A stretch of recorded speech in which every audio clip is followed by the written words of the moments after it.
நீங்க சொல்ற மாதிரி நீங்களே ஒரு ஹைட்ல இருக்கீங்க, அப்படியே நீங்க அவரை கண்டுக்கிறீங்க, அவரை சீன்றீங்க. அவரை நாங்க கண்டுக்கவே இல்லை சார்.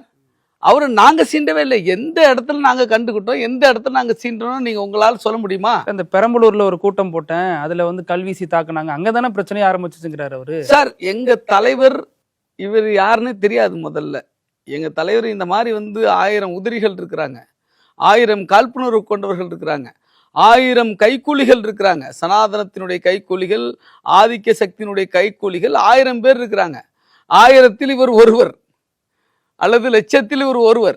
இவரை எல்லாம் கணக்குல கொண்டு நாங்க வந்து யோசிச்சோம்னா நாங்க என்ன சார் ஆகுது? சார் உங்க பாயிண்ட் ஆஃப் வியூலயே அவர் ஒரு பாதிக்கப்பட்ட சமூகத்தை சேர்ந்த ஒரு விளிம்பு நிலை மனிதர், அவரை தோல் தூக்கி விடுறது தானே உங்க அரசியலே. நீங்க அதுக்கு மாறா அவரை அடிச்சு உட்கார வைக்கிறது என்ன விதமான அரசியல்? அதாவது சார், கட்டபொம்மனுக்கு யாரு சார் கட்டபொம்மனை காட்டி கொடுத்தவன் யாரு சார்? இதே இந்தியாவில் இருந்த, இதே தமிழ் சமூகத்தில் இருந்த, அதே பாளையத்தில் இருந்த எட்டப்பன் தானே காட்டி கொடுத்தான். இப்போ கட்டபொம்மனும் எட்டப்பனும் ஒன்னாகிட முடியுமா? சொல்லுங்க பார்க்கலாம். அதுபோல வந்து கோடரி காம்புகள் உண்டு சார் எல்லா இடத்துலையும். இப்போ இன்னைக்கு வந்து மேதகு பிரபாகரனும் கருணாவும் ஒன்னாயிட முடியுமா? 2 பேரும் ஈழத்தமிழர்கள் தான், 2 பேரும் ஒன்னாயிட முடியுமா? அந்த அளவுக்கு கூட ஒப்பிட முடியாது. ஏன்னா இவர்கள் எல்லாரும் அவங்கவுங்க படையில இருந்தவங்க. எட்டப்பன் கட்டபொம்மன் படையில இருந்தவர், கருணா விடுதலை புலிகள் அமைப்பில் இருந்தவர்.